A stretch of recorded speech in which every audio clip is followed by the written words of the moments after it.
Hey Squad family, welcome to Reflections with Amor. Today we'll be reflecting on gratitude, and one of the stories in the Bible that talk about gratitude is Luke 17:11 through 19. It's the story about the 10 men who had leprosy, which is like a skin disease where you have like boils all over your body, your face, your arms, everything. And it's super painful and gross and not fun. And so Jesus was traveling, and these men saw Jesus and they cried out to him saying, "Jesus, have mercy on us, heal us."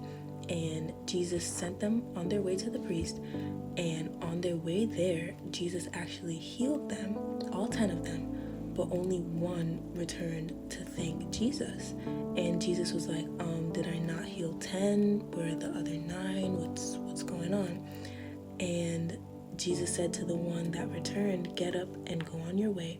Your faith has saved you," in verse 19.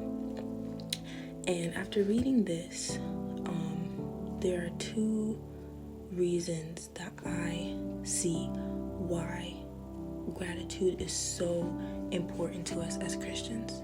Number 1 is literally the fact that God deserves it. God deserves our gratitude, not just because of what he does, but because of who he is. And God is personal, so who he is to you may not be who he is to me, and vice versa. And that's good. That's perfectly fine. That in itself is actually something to be grateful for, because through Jesus we have the privilege of a unique one-on-one relationship with God. But the problem with the other 9 lepers is that they didn't recognize Jesus for who he is. They didn't truly recognize him as their healer, and that's why they weren't grateful to him for healing them. And we can't be like them. We have to be aware of who God is and be intentional about stopping, turning back, and giving God gratitude.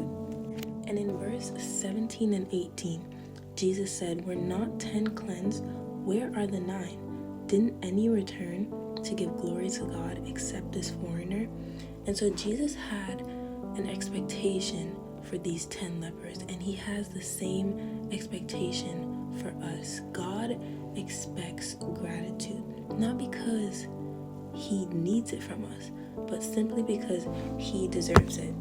Number 2, gratitude shifts our focus back onto God. I think another reason maybe why the other 9 didn't go back to thank Jesus is because they were focused on their healing and not the one who healed them.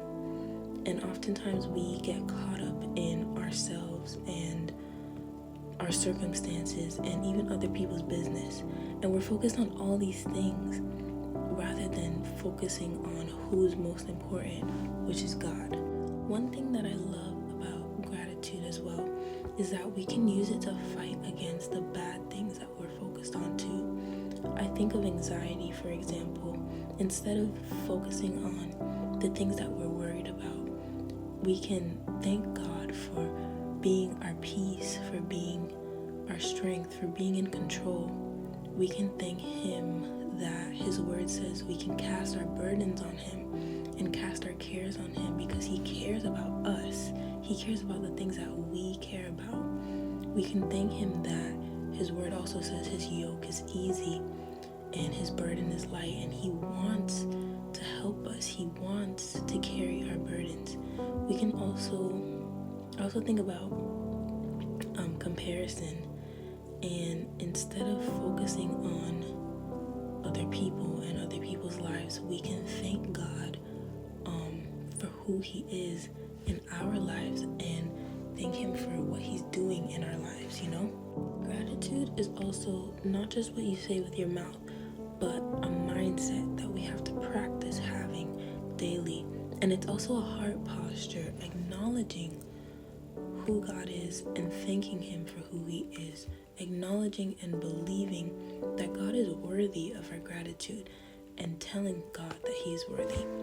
And so I just encourage you guys to read Luke 17 for yourselves and to give God your gratitude.